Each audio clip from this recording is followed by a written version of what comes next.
coming out to this 6-stop event on the tour of the Days of Reparations to African People.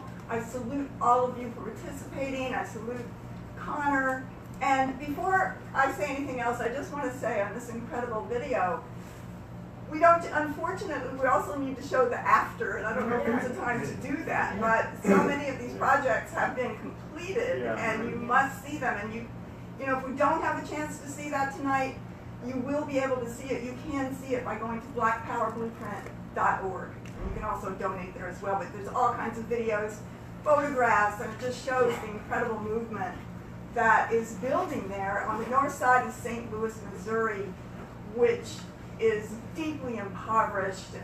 There's 2 cities of St. Louis. I mean, we say there's 2 Americas, 2 cities of St. Louis. The south side is the very opulent or certainly well-to-do white community, and deeply impoverished, it looks like a bombed out community on the north side. And this has been an incredible victory of the African People's Socialist Party to be in St. Louis, where just 4 years ago, Mike Brown was murdered by the police, and his body was left in the sun for 4 hours. And there was incredible resistance of the African community and the African working class of St. Louis. And this Black Power Blueprint is transforming that situation. And they have raised, among other things, they were able to take down those 2 condemned buildings across the street. They have raised a 50-foot flagpole with a beautiful, amazing 25-foot red, black, and green flag.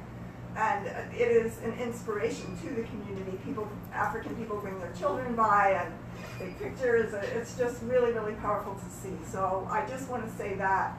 And I want to salute Chairman Omali Yeshitela, who is our leadership, as Connor said, who has been fighting for the liberation of Africa and African people for 50 years. And I'm going to talk more about that, and who created the African People's Solidarity Committee as an organization of the party to go into the white community, to organize other people, to stand in solidarity with the liberation of African people, and to be able to raise the question of reparations.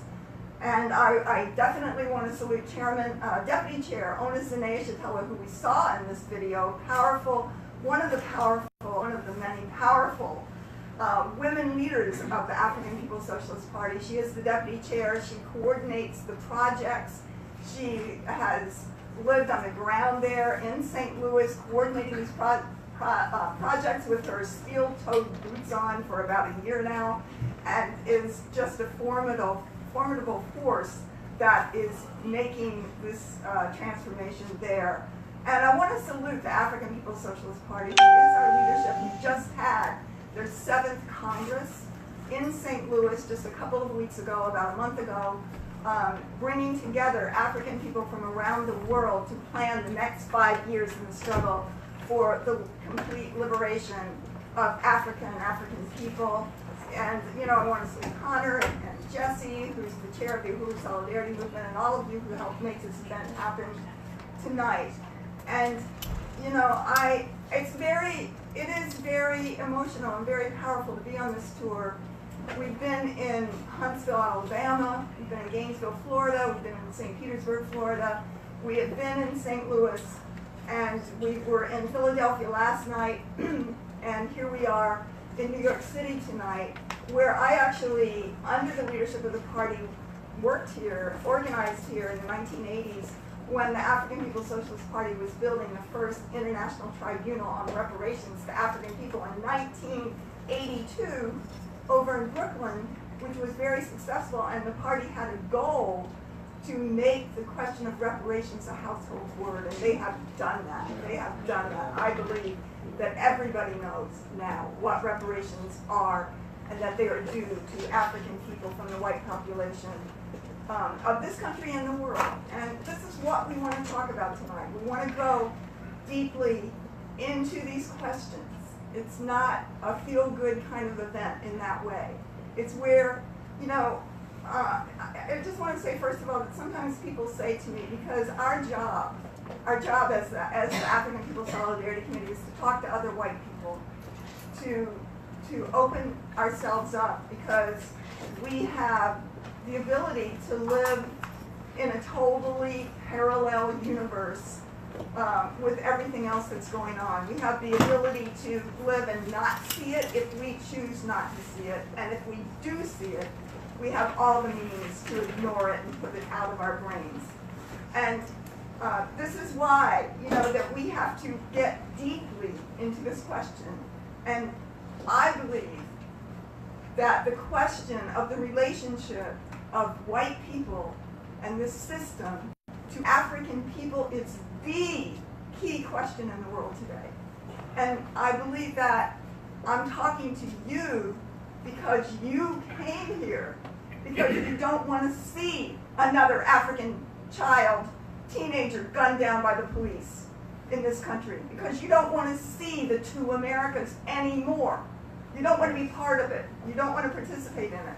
You don't want to see this system that is starving and murdering the people of Yemen right now. That you don't want to see another caravan of indigenous people trying to come back to their own land that was stolen from them.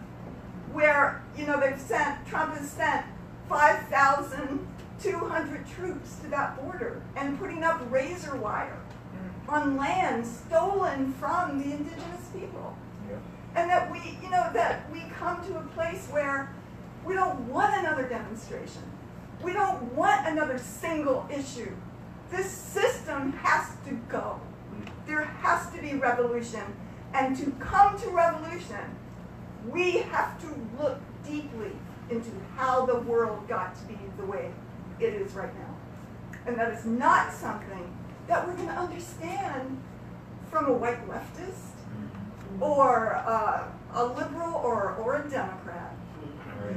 And that there's a crisis of imperialism right now that Chairman Omali Yeshitela has defined. And this election, which he defines as the nonviolent struggle between two sectors of the ruling class of imperialism, is part, this particular election in particular, is part of this crisis that imperialism is facing based on the resistance of African and oppressed people around the world.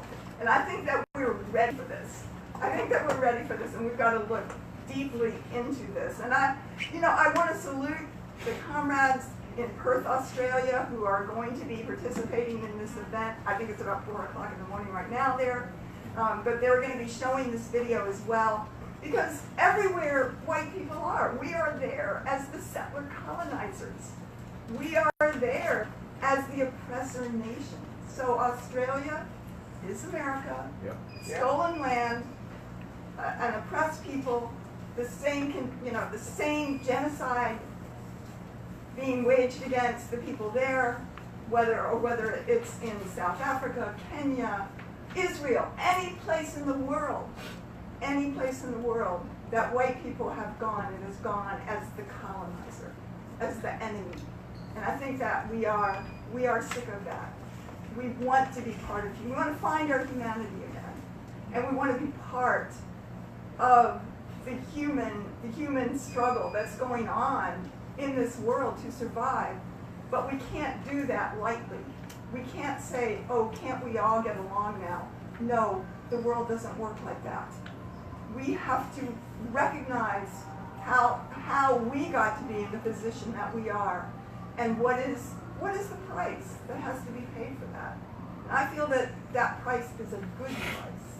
It's a good price. Reparations is not a negative thing for us. It's a very positive thing because it rectifies the wrong that we have faced. So, here in New York, the center of parasitic capitalism, the financial capital of this world system of parasitic capitalism, to me, there is something that just tells the story so much, in such a real way, and that is the bodies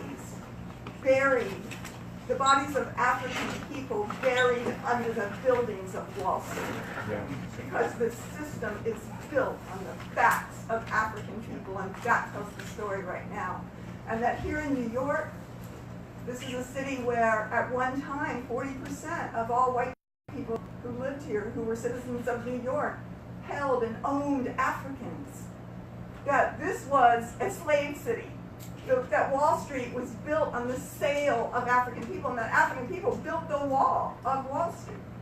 That this is where they say that, oh, we bought this land for some pieces of beads or something from the indigenous people.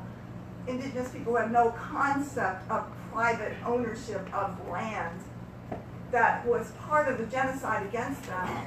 That this is the cornerstone of this society, of this system of capitalism. It was born this way. And that this is the question. It can't be reformed. It can't change. It's in its DNA. This is what it is, and it has to go. So, we look at, I just wanted to say also about New York that this is a city of incredible African resistance. Even as was it 1721, where there was an amazing rebellion of African people, well organized and coordinated, that covered much of the area of the city. Africans rose up, and they were eventually gunned down. They were eventually hanged. In fact, 2 or 3 times as many as were involved in that were. They arrested and took in 70, 80, 100 Africans. Some were burned, some were hanged, as a message that African people must not resist, but African people fought here in New York just as every place that they've been. And that during the Civil War, by the way, that New York wanted to be on the side of the Confederacy. Did you know that? Mm-hmm. There's Lehman Brothers that finally got its due in 2008, was born as a cotton broker in the South and came to Wall Street where, it built its wealth, and that the whole cotton industry here in New York, the garment industry, was tied to the South and the interest of the Southern economy. So, this is what New York was, and that when white soldiers were drafted to go into the Union Army, they rioted and killed. In fact, they burned down an African children's orphanage.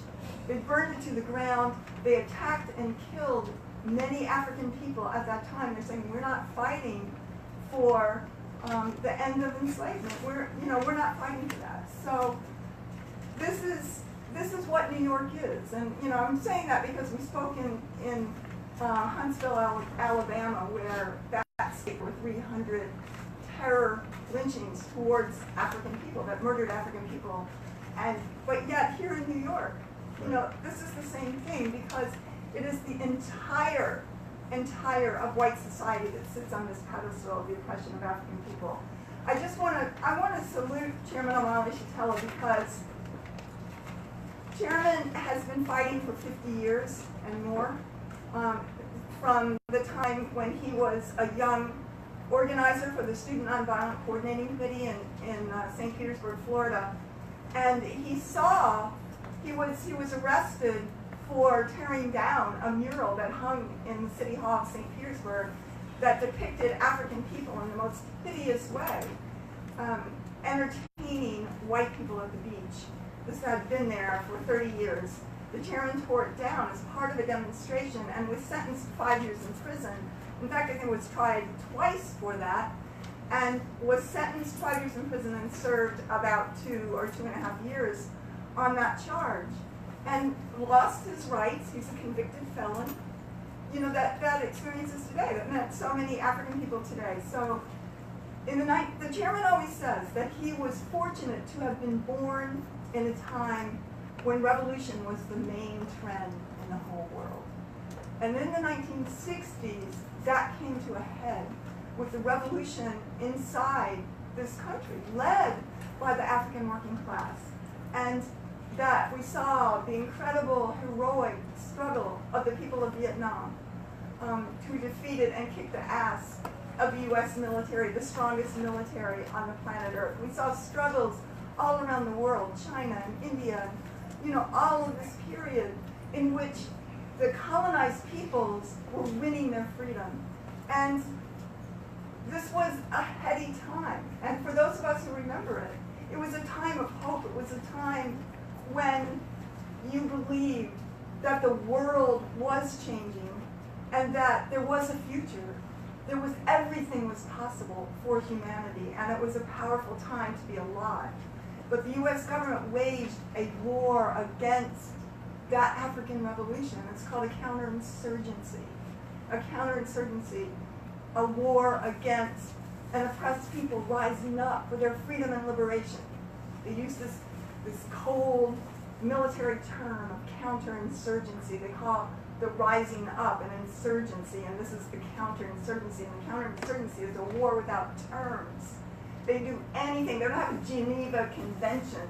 They do anything they want to a people, just like they did in Vietnam, or just like they did in Kenya, where the colonizers, when the people, the Africans of Kenya were rising up, and the Kikuyu people in particular were fighting and struggling, they raped the women. They broke up glass and put it into the vaginas of the women. They tortured. And this here as well, where they assassinated Martin Luther King, Malcolm X. They fought for, to destroy the ideas of the revolution. And that they not only, as the chairman said, murdered the leaders, assassinated the leaders, destroyed organization. They blanketed the African community with drugs, with crack cocaine, with heroin. They criminalized the African community. So once, only a few years before, African people had carried the moral high ground of the world. It was the moral compass of the entire world. Now, African people were the criminals, were being rounded up into the largest prison population in the entire world. Just 2.3 million people in prison, half of them African, and the rest mostly indigenous, Mexican, and other oppressed and colonized peoples inside this country. That the US has more people in prison than, way more, than China, which has over 1 billion people population. So this was what happened. It created what the chairman called a drug economy, so that all of the other economy was wiped out in the African community. And so the chairman, we need a few more minutes, because the chairman laid out something that is really important, because he was faced with this defeat of a revolution, a demoralization of the African population that had fought so incredibly for the liberation inside the borders of the United States, and it was recognized by Vietnam, by China, by the leaders of revolutions around the world. The chairman had to look at the situation.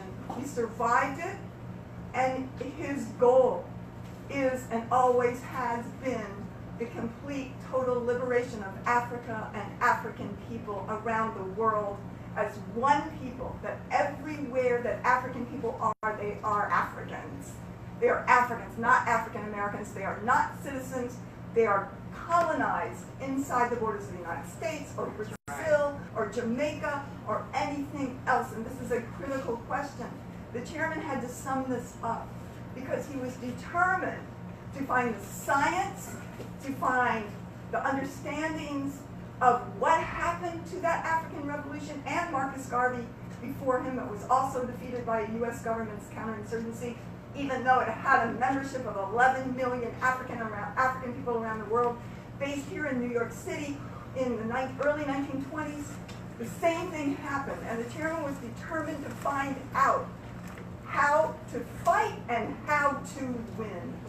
How to win. And I just want to salute that, because this time around, African people are going to win, and this system is going to go. And that the African People's Socialist Party has organization all throughout the United States, not just organization, but an economic infrastructure that is building as the basis for black power all around this United States, in the Caribbean, in Europe, in London, Sweden and Paris, Germany and other places. and also in Kenya and in occupied Tanzania or South Africa in Johannesburg in particular, which Gauteng province, the richest province in South Africa, where African people live in shanty towns in the deepest poverty on their own land, even after the supposed victory, which was neo-colonialism installed by the African National Congress and Nelson Mandela. That the revolution is still to be won there, and there are young Africans on the ground as we speak who are members of the African People's Socialist Party that are organizing there for the total liberation of Africa and African people. So the chairman had to build an organization, it had to be a party, it had to be based on a political understanding, a worldview from the point of view of the African working class that turns the world right side up and shows us what the truth is, that theory, African internationalism, has as its basis the understanding that capitalism was born of imperialism, not the other way around. Imperialism isn't something bad that happened to a benign capitalism at some point as it got bigger and bigger. It was born by Europe's assault on Africa. In what, 1419, Portugal left the shores of Europe and invaded Africa and began stealing all the gold of Africa, began turning African human beings into commodities, items for sale. That is the basis for the rise of the stock market, the Renaissance. Everything that happened came because Europe had been poor and impoverished, and this is how Europe became wealthy and powerful, assaulting African people, kidnapping them, and turning them into human machines, human trafficking of the first order. This is where it came from. This is where the wealth came from. Turning African people into machines to be worked till they die here in this hemisphere. That was the greatest concentration of productivity and production of wealth that the world had ever known. So this is where it came from. This, and along with the genocide against the indigenous people, the theft of this land, the settler colonialism that we see that basically murdered and slaughtered indigenous people and giving the land to us, to our poor parents, as you know, white people to be able to participate in this.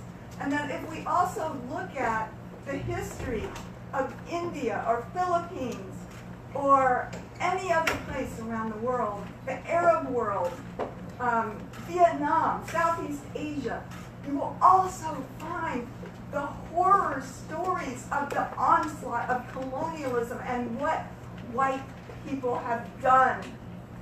And I say white people. I say white people because it's not just the state. And the chairman showed that this colonization, that this assault on Africa, the theft of the land and genocide and rape and murder is the foundation, the pedestal upon which capitalism sits. And this is the capital of capitalism right here in the city. This is the foundation upon which it sits, and that the entire white population sits on that pedestal. And that's true for all of us. LGBT, women, men, every sector of this population. It's not saying that we're the Rockefellers or that we don't have contradictions with this system, with our own ruling class, but it means that we have supported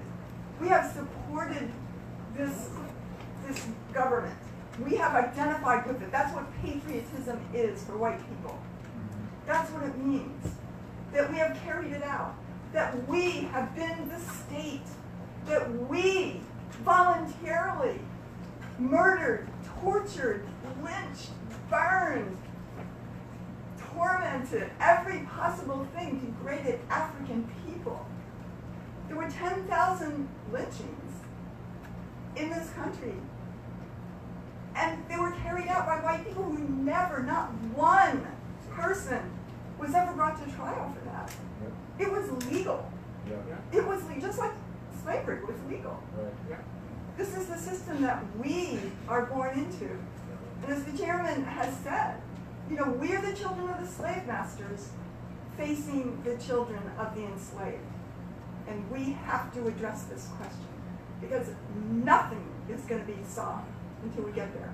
And sitting on the pedestal doesn't mean that we have necessarily, we're not wealthy or anything like that, but it does mean that we have democracy, we have access to social wealth, the ability of a family to give the money for a down payment on a house, you know, to their children and to the grandchildren, passed down from generation to generation, so much so that a white family has 22 times the wealth, the assets of an African family. And I just read an article yesterday that said that on the trajectory that we're on, that by 2020, which is basically a year from now, that white people will have 86 times the wealth of the African population, that this gap is greater and greater, and that the conditions that African people face is colonialism. It is colonialism, and that we then are the colonizer nation. And so part of what the African People's Socialist Party had to solve is, what about the white people? What about that? What are we going to do? How do African people take on the question of white people? And understanding that we sit on this pedestal. So the chairman made it clear to us when I came to St. Petersburg, Florida for this conference 42 years ago, that it's not about racism. That they don't give a damn about racism. You know, they don't care about the ideas in their heads. What they're struggling for is political and economic power over their lives, their own state power, to protect African people, to make sure that no one with racist ideas in their heads can ever hurt an African again. Doesn't that make sense? Yeah. That makes sense to me. That makes sense to me. And that makes it very clear, because when the people in Vietnam were struggling for their liberation, we didn't say it was about a struggle against racism. We said it was a struggle against colonialism, and they had a right to independence. Well, this is true here. This is a colony inside this country. There are two Americas. And you know, what we're saying tonight is look at it, take responsibility for it, and overturn it. Yeah. And that what the chairman did and what the African People's Socialist Party did, that I feel like was incredibly brilliant, was form an organization of white people that it strategically placed inside of the white population as an extension of the African liberation struggle in the white population. I think that's powerful. That's powerful. You know, it's not about what I think. If you want to, you know, fight racism, join the struggle for reparations to African people under the leadership of the African Revolution. And this is not about, you know, reparations means going to a bar and white people buying drinks for African people. This is nothing like that. You know, I'm saying this because we read articles about it. No, this is not about that. This is about the ability of the African Revolution to determine that, first of all, that the struggle for power, the power base of the African community, like the Black Power Blueprint and all the other places where the African People's Socialist Party has built the Black Power base, has the ability to surround it with white people with the same understanding as, you know, the African People's Socialist Party and the African Revolution inside of white power, fighting for reparations, being a supply line, with a rear base. And that means that the vanguard, the advanced detachment, which is the African People's Socialist Party and the organization of African people fighting for their liberation, has the ability to have supplies, to have resources coming there, and that this is the African Revolution's way of creating the redistribution of the wealth of the world under the leadership of the African Revolution with reparations, which is the stolen labor, the stolen resources, the value of, and the wealth that belongs to African people coming back to them from a very united sector within the white community. I think that's brilliant. That's brilliant, and it makes it very clear. It's not about a subjective thing. It's not about fighting against racism. It's saying this revolution is my revolution. This revolution is my revolution because all of the oppression that we see in the society of women and the whole struggle around Me Too and all of these things are the result of white power. Of white power. That's our enemy. Yeah. This system is our enemy. But the African Revolution is our leadership for the future because it is creating a society and building a revolutionary struggle that ends all oppression. All oppression. Yeah. All oppression. So this is our future. It's not going to be a white anarchist or white left group, a white socialist. If you want socialism, it's here.